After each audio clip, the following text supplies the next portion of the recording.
Hey guys, welcome to government jobs Gyan YouTube channel. Guys, आज की इस वीडियो में हम बात करेंगे UP BEd joint entrance exam 2025 के notification online form apply process के बारे में। यहाँ पर यूपी बीएड 2025 की लास्ट डेट की अपडेट निकल कर आई है। आप जल्द से जल्द अपना फॉर्म अप्लाई कर ले। केवल 2 दिन का समय आपके पास यहाँ पर रह गया है। जी हाँ दोस्तों, बुंदेलखंड यूनिवर्सिटी झांसी ने UP BEd joint entrance examination 2025 के लिए नोटिफिकेशन रिलीज किया हुआ है। कैसे आप इस एग्जाम में पार्टिसिपेट करने के लिए अपने फॉर्म अप्लाई कर सकते हो बिना कोई मिस्टेक किए हुए, इसकी पूरी जानकारी हम आपको स्टेप बाय स्टेप रजिस्ट्रेशन से लेकर प्रिंट तक इस वीडियो में देंगे। बस आपको इस वीडियो को स्किप के बिना शुरू से लेकर एंड तक देखना है। उसके बाद वीडियो पसंद आए तो इसे लाइक और शेयर कर दें। चैनल पर नए हो तो इसे सब्सक्राइब कर ले। यहाँ पर फॉर्म अप्लाई करते हुए आपके सामने जो जो भी प्रॉब्लम आ रही है उन सभी का हल आपको इस वीडियो में मिल जाएगा। और हम आपको ये भी बताएंगे कि कौन सी वो कॉमन मिस्टेक है जिसे करने से आपका एप्लीकेशन फॉर्म रिजेक्ट हो सकता है। तो इस मिस्टेक को अवॉइड करते हुए आपको अपना फॉर्म अप्लाई करना है और अंतिम समय में अपना फॉर्म रिजेक्ट होने से बचाना है। साथ ही साथ हम आपको सजेस्ट करते हैं कि आप मोबाइल से अपने फॉर्म बिल्कुल ना भरें, नहीं तो आपके एप्लीकेशन फॉर्म के रिजेक्ट होने के चांसेस रहेंगे। पूरी जानकारी आपको इस वीडियो में दी जाएगी, जैसे कि कैसे आपको अपनी एजुकेशनल क्वालिफिकेशन की डिटेल देनी है, बाकी और डिटेल्स देनी है, कैसे आपको अपने डॉक्यूमेंट्स अपलोड करने हैं, कैसे फीस पेमेंट करना है। पूरी जानकारी आपको इस वीडियो में मिल जाएगी। बस आपको एंड तक हमारे साथ इस वीडियो में बने रहना है। तो बिना कोई वक्त गंवाए चलिए शुरू करते हैं। आपको इस वीडियो के डिस्क्रिप्शन बॉक्स में हमारी वेबसाइट ind-sarkari-naukri.in के इस पेज का लिंक मिल जाएगा। यहाँ पर आपको इस एंट्रेंस एग्जाम के रिगार्डिंग सभी डिटेल्स प्रोवाइड कर दी गई है। बुंदेलखंड यूनिवर्सिटी ने bachelor of education BEd joint entrance exam के लिए नोटिफिकेशन रिलीज किया हुआ है। 25 मार्च 2025 तक अपने फॉर्म अप्लाई कर सकते हो। गाइस, यहाँ पर केवल 2 दिन का समय आपके पास रह गया है। आप जल्द से जल्द अपना फॉर्म अप्लाई कर ले। अगर आप लेट फीस के साथ अप्लाई करते हो, फिर यहाँ पर अप्लाई करने की लास्ट डेट आपकी 1 अप्रैल 2025 रहेगी। एग्जाम आपका 20 अप्रैल 2025 को यहाँ पर होगा। एडमिट कार्ड आप 14 अप्रैल 2025 से डाउनलोड करके एग्जाम में पार्टिसिपेट कर सकते हो। यहाँ पर इस एग्जाम में पार्टिसिपेट करने के लिए आपको ऑनलाइन अपना फॉर्म अप्लाई करना है। उसके लिए आपको इस पेज को नीचे स्क्रॉल डाउन करते हुए इंपोर्टेंट लिंक सेक्शन में आना है और ऑफिशियल नोटिफिकेशन पीडीएफ लिंक पर क्लिक करके इस एग्जाम के नोटिफिकेशन को रीड आउट कर लेना है और उसमें से आपको सभी डिटेल्स रीड कर लेनी है, जैसे कि कब से कब तक आप अप्लाई कर सकते हो, क्या आपका एलिजिबिलिटी क्राइटेरिया होना चाहिए, कैसे आप अप्लाई कर सकते हो। पूरी जानकारी आपको इस नोटिफिकेशन में दे दी गई है। आप सभी डिटेल्स यहां से चेकआउट करें, उसके बाद अपने फॉर्म अप्लाई कर लें। फॉर्म अप्लाई करने के लिए भी आपको हमारी वेबसाइट के इसी पेज पर ही अप्लाई ऑनलाइन का ये लिंक दिया गया है। जैसे ही आप इस लिंक पर क्लिक करेंगे तो आपके सामने यहाँ पर UP BEd joint entrance examination 2025 का ये ऑनलाइन पोर्टल ओपन होगा। गाइस, यहाँ पर अगर आपने पहले से रजिस्ट्रेशन कर रखा है तो आपको click here to existing user इस लिंक पर क्लिक करना है। उसके बाद आपके सामने कुछ इस तरह से इंटरफेस ओपन होगा। यहाँ पर आप अपनी यूजर आईडी एंटर करें, अपना पासवर्ड एंटर करें, ये कैप्चा कोड यहाँ पर एंटर करें और लॉगिन की स्टेप पर क्लिक करके अपने डैशबोर्ड में लॉगिन कर ले। और अगर आप यहाँ पर इस एग्जाम में पार्टिसिपेट करने के लिए फर्स्ट टाइम अप्लाई करने जा रहे हो तो सबसे पहले यहाँ पर आपको अपना रजिस्ट्रेशन करना होगा। उसके लिए आपको click here for new registration ये टैब दी गई है, आप इस टैब पर क्लिक करें। उसके बाद आपके सामने यहाँ पर रजिस्ट्रेशन का फॉर्म ओपन होगा। फॉर्म ओपन होने से पहले यहाँ पर आपको कुछ जनरल इंस्ट्रक्शंस प्रोवाइड कराए गए हैं, आप इन्हें केयरफुली रीड आउट करें, पेज को नीचे स्क्रॉल डाउन करें और फिर आप आई एग्री इस चेकबॉक्स को ओके करें और फिर यहाँ पर आप सबमिट के इस बटन पर क्लिक कर दें। उसके बाद आपके सामने यहाँ पर रजिस्ट्रेशन का फॉर्म ओपन हो जाएगा। रजिस्ट्रेशन के इस फॉर्म में यहाँ पर आकर आपको सबसे पहले अपना फुल नेम एंटर कर देना है। उसके बाद आपको अपना नाम एक बार फिर से एंटर करके उसे कंफर्म कर लेना है। उसके बाद यहाँ पर आपको अपने पिता का नाम एंटर करना है। फिर यहाँ पर आपको अपने पिता का नाम एक बार फिर से एंटर करके उसे कंफर्म कर लेना है। ऐसे ही यहाँ पर आपको अपनी माता का नाम एंटर करना है, उसे भी एक बार फिर से एंटर करके कंफर्म कर लेना है।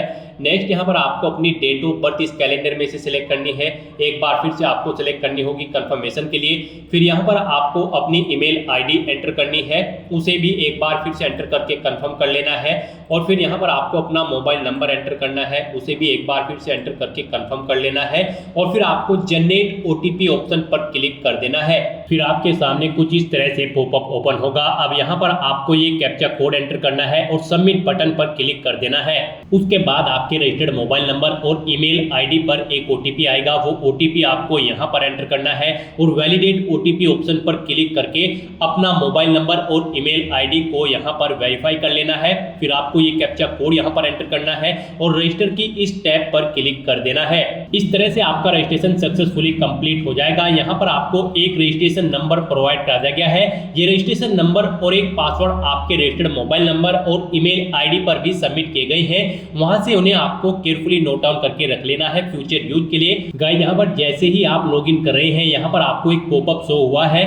यहाँ पर आप अपना एप्लीकेशन फॉर्म मोबाइल से न भरें, आप अपना फॉर्म भरने के लिए कंप्यूटर या फिर लैपटॉप का प्रयोग करें। अब यहाँ पर आपको click here to edit application, ये जो लिंक ब्लिंक हो रहा है, आपको इस लिंक पर क्लिक करना है। उसके बाद आपके सामने कुछ इस तरह से इंटरफेस ओपन होगा। अब यहाँ पर आपको अपनी पर्सनल डिटेल्स प्रोवाइड करानी है। यहाँ पर कुछ फील्ड आपको ऑटोमेटिकली फील्ड मिल जाएगी जो आपने रजिस्ट्रेशन टाइम पे फिल की थी। यहाँ पर अब आपको सबसे पहले अपना जेंडर सेलेक्ट करना है। उसके बाद आपको अपना मैरिटल स्टेटस सेलेक्ट कर लेना है, आप मैरिड हो या फिर अनमैरिड। और अगर यहाँ पर आप फीमेल हैं और मैरिड हो तो फिर आपको यहाँ पर अपने पति का नाम देना होगा।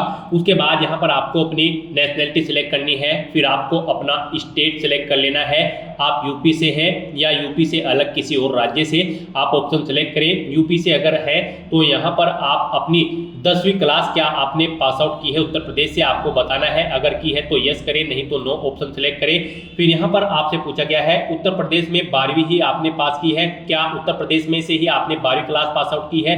अगर की है तो यस करें, नहीं तो नो ऑप्शन सेलेक्ट कर लें। फिर यहाँ पर आपसे पूछा गया है क्या आपने अपनी ग्रेजुएशन भी उत्तर प्रदेश से पास आउट की है। अगर की है तो यस करें, नहीं तो नो ऑप्शन सेलेक्ट कर ले।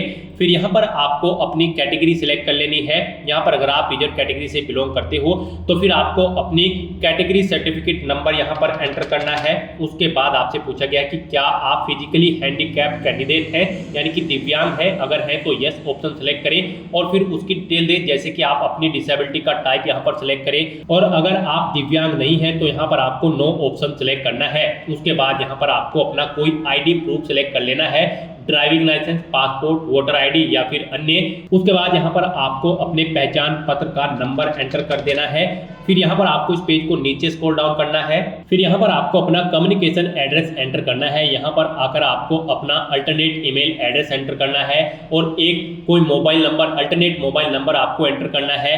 फिर यहाँ पर आपको अपना एड्रेस एंटर कर देना है। उसके बाद यहाँ पर आपको अपना परमानेंट एड्रेस एंटर करना है। और अगर आपका परमानेंट एड्रेस आपके कम्युनिकेशन एड्रेस के अकॉर्डिंग सेम है तो बस यहाँ पर आप is permanent address same as communication address, इसके सामने यस के इस ऑप्शन पर क्लिक कर दें। ऑटोमेटिकली आपका परमानेंट एड्रेस आपके कम्युनिकेशन एड्रेस के अकॉर्डिंग फिल हो जाएगा। फिर आप इस पेज को नीचे स्क्रॉल डाउन करें। फिर यहाँ पर आपको अपने डॉक्यूमेंट अपलोड करने हैं। यहाँ पर आपको अपना passport size photo, signature, left और राइट हैंड की फिंगर इंप्रेशन आपको यहाँ पर अपलोड करने हैं। और फिर यहाँ पर आपको अपना कैटेगरी सर्टिफिकेट अपलोड करना है। और फिर यहाँ पर आपको अपनी 10वीं 12वीं या फिर ग्रेजुएशन की मार्कशीट या फिर सर्टिफिकेट जो यूपी के बोर्ड, कॉलेज या फिर विश्वविद्यालय द्वारा जारी किया गया हो उसकी कॉपी यहाँ पर आपको अपलोड कर देनी है। यहाँ पर आपको गाइडलाइन दी गई है, इस गाइडलाइन के अकॉर्डिंग आपको अपने डॉक्यूमेंट अपलोड करने हैं।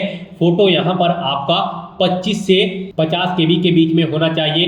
डायमेंशन उसकी 35 mm × 45 mm होनी चाहिए और ये जेपीईजी या फिर जेपीजी फॉर्मेट में होना चाहिए। सिग्नेचर आपके 50 केबी मैक्सिमम साइज रखा गया है, 50 केबी से कम आपके सिग्नेचर होने चाहिए जेपीईजी या फिर जेपीजी फॉर्मेट में। और जो आपकी दाएं और बाएं हाथ की उंगलियों के निशान होंगे यानी कि उनके इंप्रेशन होंगे, उनका भी मैक्सिमम साइज 50 केबी रखा गया है, 50 केबी से उनका कम साइज होना चाहिए, जेपीजी या फिर जेपीजी फॉर्मेट में होने चाहिए। और जो आपका कैटेगरी सर्टिफिकेट है वो यहाँ पर गाइड 1 MB उसका मैक्सिमम साइज रखा गया है। ये आप जेपीजी या फिर पीडीएफ फॉर्मेट में अपलोड कर सकते हैं। और जो आपकी 10वीं 12वीं या फिर स्नातक की मार्कशीट या सर्टिफिकेट है वो यहाँ पर उसका मैक्सिमम साइज भी 1 MB रखा गया है। 1 MB से कम कम आपकी फाइल का साइज होना चाहिए और ये जेपीईजी, जेपीजी या फिर पीडीएफ फॉर्मेट में होना चाहिए। तो यहाँ पर आपको चूज फाइल बटन पर क्लिक करना है, फाइल को सेलेक्ट कर लेना है और फिर अपलोड बटन पर क्लिक करके 1 बाय 1 करके आपको अपने इन सभी डॉक्यूमेंट्स को अपलोड कर देना है और प्रीव्यू बटन पर क्लिक करके अपने डॉक्यूमेंट्स का एक एक प्रीव्यू चेकआउट कर लेना है और फिर यहाँ पर आपको सेव एंड कंटिन्यू इस ऑप्शन पर क्लिक कर देना है। नेक्स्ट यहाँ पर आपको अपनी एजुकेशनल क्वालिफिकेशन की डिटेल देनी है। यहाँ पर आकर सबसे पहले आपको अपना सब्जेक्ट सिलेक्ट कर लेना है, किस सब्जेक्ट में आप बीएड करना चाहते हैं। यहाँ पर आप सब्जेक्ट सिलेक्ट करें। उसके बाद यहाँ पर आपसे पूछा गया है आप अपना जो फर्स्ट क्वेश्चन पेपर है वो किस भाषा में चाहते हैं, हिंदी या फिर इंग्लिश। अपने अकॉर्डिंग आप ऑप्शन सेलेक्ट करें। उसके बाद यहाँ पर आपको अपनी 10वीं क्लास की डिटेल प्रोवाइड करनी है। यहाँ पर आपको सबसे पहले देना है बोर्ड का नाम जिससे आपने अपनी 10वीं क्लास पास आउट की है, कितने मार्क्स आपने ऑब्टेन किए हैं वो एंटर करें, टोटल कितने मार्क्स थे जिसमें से ये मार्क्स आपने ऑब्टेन किए हैं वो एंटर करें। इनके अकॉर्डिंग आपकी परसेंटेज कैलकुलेट होकर यहाँ पर शो हो जाएगी। फिर यहाँ पर आपने अपनी 10वीं क्लास किस ईयर में पास आउट की है वो ईयर सेलेक्ट करें। फिर यहाँ पर आपको अपनी 10वीं क्लास की मार्कशीट अपलोड कर देनी है। उसका मैक्सिमम साइज 1 MB रखा गया है, मींस 1 MB से कम आपकी फाइल का साइज होना चाहिए और आपकी फाइल जेपीईजी, जेपीजी या फिर पीडीएफ फॉर्मेट में होनी चाहिए। आपको चूज फाइल बटन पर क्लिक करना है, फाइल को सिलेक्ट करना है और अपलोड बटन पर क्लिक करके अपनी इस फाइल को अपलोड कर देना है। ऐसे ही यहाँ पर आपको अपनी 12वीं क्लास की डिटेल प्रोवाइड करनी है। यहाँ पर भी आप बोर्ड का नाम सेलेक्ट करें, कितने मार्क्स आपने ऑब्टेन किए हैं वो एंटर करें, कितने टोटल मार्क्स थे जिसमें से आपने मार्क्स ऑब्टेन किए हैं वो एंटर करें। इनके अकॉर्डिंग आपकी परसेंटेज कैलकुलेट होकर आ जाएगी। कब आपने अपनी 12वीं क्लास पास आउट की है वो ईयर आप सिलेक्ट करें। फिर आप यहाँ पर अपनी 12वीं क्लास की, जी हाँ दोस्तों, फिर यहाँ पर आप अपनी 12वीं क्लास की जो मार्कशीट है वो अपलोड कर दें। उसका भी मैक्सिमम साइज 1 MB रखा गया है, मींस 1 MB से कम आपकी फाइल का साइज होना चाहिए और ये जेपीईजी, जेपीजी या फिर पीडीएफ फॉर्मेट में होनी चाहिए। आप चूज फाइल बटन पर क्लिक करें, फाइल को सिलेक्ट करें, अपलोड बटन पर क्लिक करके अपनी फाइल को अपलोड कर दें। उसके बाद यहाँ पर आपको अपनी ग्रेजुएशन की डिटेल प्रोवाइड करनी है। यहाँ पर guide UP BEd joint entrance exam में पार्टिसिपेट करने के लिए कैंडिडेट का ग्रेजुएशन पास आउट होना जरूरी है या फिर फाइनल ईयर अपीयर कैंडिडेट भी अप्लाई कर सकते हैं। यहाँ पर इस एग्जाम में पार्टिसिपेट करने के लिए आपके पास बैचलर डिग्री या फिर मास्टर डिग्री होनी चाहिए 50% मार्क्स के साथ। और अगर आपने इंजीनियरिंग में अपनी बैचलर डिग्री या फिर मास्टर डिग्री पास आउट की है तो फिर आपके मार्क्स 55% होने चाहिए या फिर फाइनल ईयर अपीयर कैंडिडेट भी यहाँ पर एलिजिबल है, अप्लाई कर सकते हैं। अगर आप फाइनल ईयर में अपीयर हो तो आपको अपीयरिंग ऑप्शन सेलेक्ट करना है। फिर आपको अपनी ग्रेजुएशन की स्ट्रीम सेलेक्ट करनी है, अपनी यूनिवर्सिटी का या फिर इंस्टीट्यूट का नाम देना है, अपना रोल नंबर देना है और कब आपकी फाइनल ईयर कंप्लीट होगी ग्रेजुएशन या फिर पोस्ट ग्रेजुएशन, यहाँ पर आप ईयर सेलेक्ट कर लें। और अगर आपने पास आउट कर ली है तो यहाँ पर आप पास ऑप्शन सेलेक्ट करें। फिर अपनी ग्रेजुएशन की स्ट्रीम यहाँ पर आप दें किस में आपने अपनी ग्रेजुएशन कंप्लीट की है, यानी कि एग्रीकल्चर में, कॉमर्स में, आर्ट्स में, अपने अकॉर्डिंग आप ऑप्शन सेलेक्ट करें। यूनिवर्सिटी का नाम दें और फिर यहाँ पर आप अपना रोल नंबर एंटर कर दें। उसके बाद कब आपने अपनी ग्रेजुएशन कंप्लीट की है वो ईयर आप यहाँ पर सेलेक्ट करें, कितने मार्क्स आपने ऑब्टेन किए हैं वो एंटर करें, टोटल कितने मार्क्स थे जिसमें से आपने मार्क्स ऑब्टेन किए हैं वो एंटर करें। इनके अकॉर्डिंग आपकी मार्क्स की परसेंटेज कैलकुलेट होकर आ जाएगी। फिर यहाँ पर आप अपनी ग्रेजुएशन की मार्कशीट अपलोड कर दें। इस फाइल का साइज भी आपकी 1 MB से कम होना चाहिए। जेपीईजी, जेपीजी या फिर पीडीएफ फॉर्मेट में आपकी फाइल होनी चाहिए। यहाँ पर आपको चूज फाइल बटन पर क्लिक करना है, फाइल को सिलेक्ट करना है, अपलोड बटन पर क्लिक करके अपनी ग्रेजुएशन की मार्कशीट भी आपको अपलोड कर देनी है और प्रीव्यू बटन पर क्लिक करके आप इसका प्रीव्यू चेकआउट कर सकते हो। इस तरह से अपनी एजुकेशनल क्वालिफिकेशन की डिटेल फिल करने के बाद अब आपको सेव एंड कंटिन्यू इस ऑप्शन पर क्लिक कर देना है। नेक्स्ट आपके सामने कुछ इस तरह से इंटरफेस ओपन होगा। अब यहाँ पर आपको अपनी वेटेज डिटेल देनी है, यानी कि यहाँ पर आपसे कुछ चीज़ों के बारे में पूछा गया है, इनका विवरण आपको देना है और इनके अकॉर्डिंग यहाँ पर आपको वेटेज दी जाएगी। यहाँ पर आपसे पूछा गया है क्या आपने राष्ट्रीय या फिर राज्य स्तर या अंतर विश्वविद्यालय खेल प्रतियोगिता में भाग लिया है। अगर लिया है तो यहाँ पर आप यस ऑप्शन सेलेक्ट करें और फिर इंडिविजुअल प्रतियोगिता में अभ्यर्थी द्वारा आपने क्या पोजीशन प्राप्त की है, फर्स्ट पोजीशन, सेकंड पोजीशन या फिर थर्ड पोजीशन, आप अपने अकॉर्डिंग ऑप्शन सेलेक्ट करें और फिर यहाँ पर आपको अपना प्रमाण पत्र, जी हाँ दोस्तों, इंडिविजुअल प्लेयर का जो आपको सर्टिफिकेट मिला होगा उसे आपको अपलोड करना है। 1 MB उसका मैक्सिमम साइज है। JPEG, JPG या फिर PDF फॉर्मेट में आपको अपना ये प्रमाण पत्र अपलोड करना होगा। आपको चूज फाइल बटन पर क्लिक करना है, फाइल को सिलेक्ट करना है और अपलोड बटन पर क्लिक करके अपना ये प्रमाण पत्र यहाँ पर अपलोड कर देना है। और गाइस अगर आपने टीम प्रतियोगिता में हिस्सा लिया है तो यहाँ पर आप मेंबर ऑफ चैंपियन टीम थे या फिर member of runner up team थे, आप ऑप्शन सिलेक्ट करें। और अगर आपने किसी विश्वविद्यालय द्वारा संचालित अन्य महाविद्यालय टूर्नामेंट या क्रीड़ा या फिर खेलकूद प्रतियोगिताओं में हिस्सा लिया है तो यहाँ पर आप अपने अकॉर्डिंग ऑप्शन सिलेक्ट करें। और अगर आपने यहाँ पर किसी राष्ट्रीय या फिर राज्य स्तर या अंतर विश्वविद्यालय खेल प्रतियोगिता में भाग नहीं लिया है तो यहाँ पर आप नो ऑप्शन सिलेक्ट करें। फिर आपसे पूछा गया है कि क्या आप NCC नेशनल कैडेट कोर एवं राष्ट्रीय सेवा योजना के अभ्यर्थी हैं, अगर हैं तो यस करें और फिर उसकी डिटेल दें, नहीं है तो आप नो ऑप्शन सिलेक्ट कर लें। उसके बाद आपसे पूछा गया है क्या आप स्वतंत्रता सेवा संग्राम सेनानी के आश्रितों के आरक्षण का लाभ लेना चाहते हैं, अगर चाहते हैं तो यस करें। और फिर यहाँ पर आप अपना प्रमाण पत्र स्वतंत्रता सेनानियों के आश्रितों के आरक्षण के लिए जो प्रमाण पत्र प्रोवाइड कराया जाता है वो प्रमाण पत्र यहाँ पर आप अपलोड करें। और अगर आप लाभ नहीं लेना चाहते हैं तो यहाँ पर आपको नो ऑप्शन सेलेक्ट करना है। उसके बाद आपसे पूछा गया है क्या आप सक्रिय सेवारत या विसैन्यकृत या सेवानिवृत्त प्रतिरक्षा कर्मचारी है या ऐसे कर्मचारी के पुत्र या पुत्री के रूप में संबंधित है या ऐसे प्रतिरक्षा कर्मचारी जो अपंग, लापता या मर्द हो उनके पुत्र, पुत्री, पत्नी के रूप से संबंधित है, अगर है तो यस करें और फिर उसकी डिटेल दें। यहाँ पर अगर नहीं है तो आपको नो ऑप्शन सेलेक्ट करना है। उसके बाद आपसे पूछा गया है कि क्या आपके पिता अथवा पति पुलिस या PCSC या PSF या SSB या ITBP या फिर CRPF या होमगार्ड्स में सेवारत या सेवानिवृत्त हैं, अगर है तो यस करें और फिर उसकी डिटेल दें, नहीं है तो नो ऑप्शन सेलेक्ट करें। इनके अकॉर्डिंग यहाँ पर आपको वेटेज दिया जाएगा इन जानकारियों के अकॉर्डिंग। और फिर यहाँ पर अपनी सभी डिटेल्स फिल करने के बाद आपको सेव एंड कंटिन्यू ऑप्शन पर क्लिक कर देना है। नेक्स्ट यहाँ पर आपको अपनी exam centre city preference select करनी है। यहाँ पर आपको अपनी चॉइस के अकॉर्डिंग 5 एग्जाम सिटी सेलेक्ट करनी है। आप यहाँ पर जिस सिटी को फर्स्ट नंबर पर प्रेफरेंस देना चाहते हैं उसे आप फर्स्ट नंबर पर सेलेक्ट करें, जिसे सेकंड नंबर पर रखना चाहते हैं उसे सेकंड नंबर पर सेलेक्ट करें। इस तरह से आपको अपनी 5 एग्जाम सिटी अपनी चॉइस के अकॉर्डिंग सेलेक्ट कर लेनी है। और फिर आपको इस पेज को नीचे स्क्रॉल डाउन करना है। अब यहाँ पर आपको आपकी एप्लीकेशन फीस का अमाउंट शो कर दिया गया है। आपको आपकी कैटेगरी के अकॉर्डिंग एप्लीकेशन फीस का अमाउंट यहाँ पर शो किया जाएगा। जनरल, OBC, EWS कैंडिडेट को 1400 रुपए फीस के रूप में जमा कराने हैं। SC ST कैंडिडेट को 700 रुपए फीस के रूप में जमा कराने हैं। आप यहाँ पर अपना फीस पेमेंट ऑनलाइन मोड से कर सकते हैं।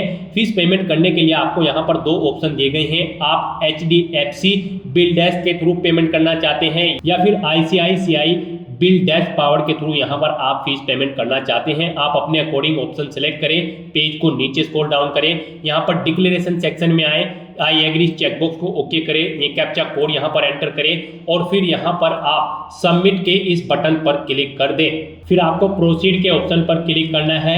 नेक्स्ट आपके सामने यहाँ पर फीस पेमेंट का इंटरफेस ओपन हो जाएगा। गाइस यहाँ पर आप डेबिट कार्ड, क्रेडिट कार्ड या फिर नेट बैंकिंग के थ्रू अपना फीस पेमेंट कर सकते हो। डेबिट कार्ड या क्रेडिट कार्ड ऑप्शन अगर आप सेलेक्ट करते हैं तो यहाँ पर आप अपना कार्ड नंबर एंटर करें, उसका एक्सपायरी मंथ और ईयर यहाँ पर एंटर करें, अपने कार्ड का 3 डिजिट का CVV या फिर CVC नंबर यहाँ पर एंटर करें, कार्ड होल्डर का नाम यहाँ पर एंटर करें और फिर मेक पेमेंट ₹4,700 इस ऑप्शन पर क्लिक कर दें। उसके बाद आपका फीस पेमेंट हो जाएगा और आपका एप्लीकेशन फॉर्म भी सक्सेसफुली सबमिट हो जाएगा। फिर आप अपने डैशबोर्ड में जाकर अपने एप्लीकेशन फॉर्म का स्टेटस चेकआउट कर सकते हो और अपने एप्लीकेशन फॉर्म का एक हार्ड कॉपी प्रिंट आउट ले सकते हो फ्यूचर यूज के लिए, फ्यूचर रेफरेंस के लिए। तो दोस्तों ऐसे आप UP BEd joint entrance examination 2025 में पार्टिसिपेट करने के लिए अपने फॉर्म अप्लाई कर सकते हो बिना कोई मिस्टेक किए हुए। आज की इस वीडियो में बस इतना ही। आई होप ये वीडियो आपको पसंद आई होगी। अगर पसंद आई हो तो इसे लाइक और शेयर करें। चैनल पर नए हो तो इसे सब्सक्राइब कर लें। Thanks for watching.